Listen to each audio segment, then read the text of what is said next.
Hey guys, how you going? Hope you're all doing very well. This afternoon I'm going to be doing yet another movie review, so I hope you find this one interesting. This movie is a horror film from Australia, English language, released in the year 2008, directed by Jodie Dwyer, and this film is called Dying Breed. So Dying Breed is about this woman from Ireland. She's travelling to Australia in order to get closure on her sister's death that happened a year before, and also, in honour of her sister, finish the studies that she was trying to achieve. And basically what she was doing is going into the wilderness of Tasmania in Australia and actually documenting the Tasmanian Tiger. Now, many years ago, tragically, the Tasmanian tiger was officially declared extinct. But a lot of people have actually claimed that they've seen the tiger, and so this is what gained the curiosity of the deceased sister, and this is what she wanted to achieve, to clarify whether or not it was still alive. And so this woman goes to Australia. She wants to know the truth behind the death of her sister, and at the same time, the truth behind the Tasmanian tiger. So she brings her boyfriend along with two other people, and they go into the wilderness. They're having a little bit of fun. They're talking, and they're going to hopefully see a tiger. But at the same time, what they don't realise is that they've been stalked by a menacing presence that dates back to the 1700s convict colonies of Australia, and in fact the notorious Alexander Pierce. Now, Alexander Pierce was a convict who escaped the colony along with other convicts, and they were starving in the wilderness, and they actually resorted to cannibalism. And so this is something that has captured Australia, and it's something that Australians use as far as horror tales are concerned. But this actually might be real, and it actually might be posing a direct threat. So whether or not that's the case is something you're going to have to find out for yourself, because that's as far as I'm going with my synopsis.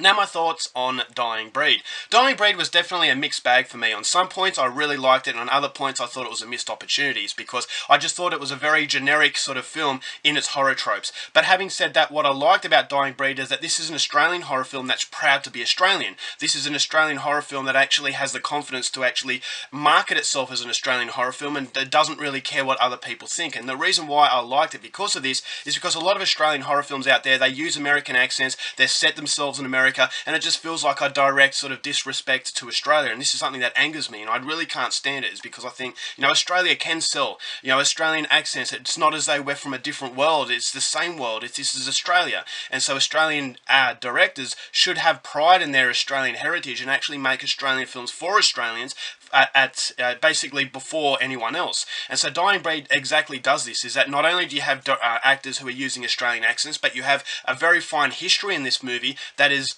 tweaked into a very horror trope as far as Alexander Pierce is concerned. Now, Alexander Pierce, as I said, was an escaped convict who resorted to cannibalism, and this is a story that really did capture Australia as far as history is concerned, but this movie really uses it in an exaggerated form. This is a form where it actually is a genuine horror film, and I think that it's definitely a story in Australia that can be used into a horror film. This is Alexander Pierce, who has been actually used in other Australian movies, but I think that this movie, it was very smart in what it does, is because it does show you a movie that, as I said, you've seen time and time again, especially if you've seen The Hills Have Eyes.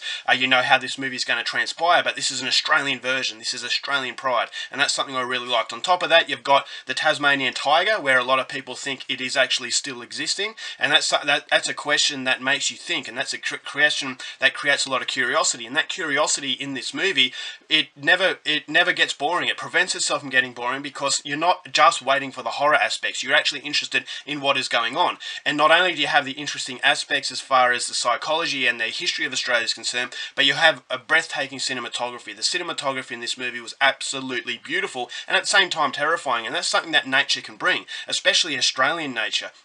It is very dangerous, and there is a very fine line between beauty and ugliness, and this movie really captured that, is because they're deep inside the wilderness. Yes, it's beautiful, but it's so easy to get lost, and this creates a lot of realities, because you're not constantly asking yourself, why didn't they go and ask for help? And in a movie, if you're constantly asking that, you don't really feel sorry for the victims, is because they're basically asking for it. But in this movie, set in deep in the wilderness, they don't expect to run into trouble, but when they do run into trouble, you know that they're going to have to fend for themselves. And so that's sort of the process of asking question as to why they're not helping themselves is non-existent. And so that creates that sense, alright, well, they are in grave turmoil, and this is something where I thought that the characters weren't as stupid as they are in a lot of other movies, and so that was something I really liked as well. And then you've got some nasty aspects as far as the horror is concerned. I thought some practical gore effects looked very good. There's some sexual violence, so it will appeal to the hardcore horror fan. And there were some moments that I thought didn't look so good, but I could overlook that because it is not frequent. Then you've also got household world actors as far as Nathan Phillips, who was in Wolf Creek. You've also got Lee Whannell,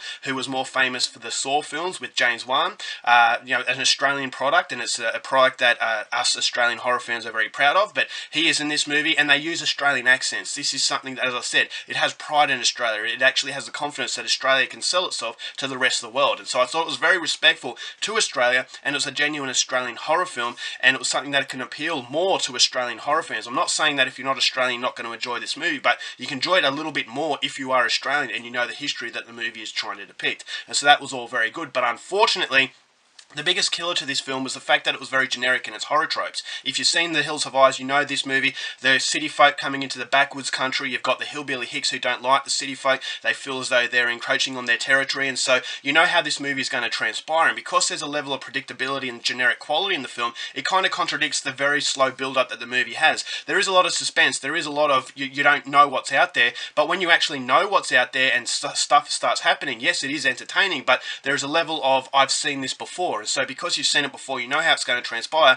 The whole reason of suspense is not knowing what's going to happen. You're kind of teetering on the edge, wondering what's around the corner. But when you know what's around the corner, as I said time and time again in other reviews, it's a cheat sheet. You basically know one step ahead. You can kind of tell the future. And if you can tell the future in a horror film, it does eliminate a lot of scariness. And so the movie could have been a little bit scarier if it actually tweaked a few things and actually used more of a creative process. But that is not a massive criticism, because it is a movie that doesn't take itself too seriously. I thought the script was very generic as well. It didn't allow these actors to showcase how good they could be at portraying interesting characters. So the characters are cannon fodder. You don't really care what's going to happen there. So the driving force of the film is the interesting history and the interesting aspects of Australia that carry the film forward and make it worth viewing in what is a very generic sort of world that the film creates itself in. And so if you are a fan of sort of hillbilly horror, then Dying Breed is definitely for you. If you are Australian, you're going to like the fact that it is a very Australian horror film. So for that, I have to congratulate the director. Show pride in Australia. We can actually market films and we can actually appeal to the rest of the world. Wolf Creek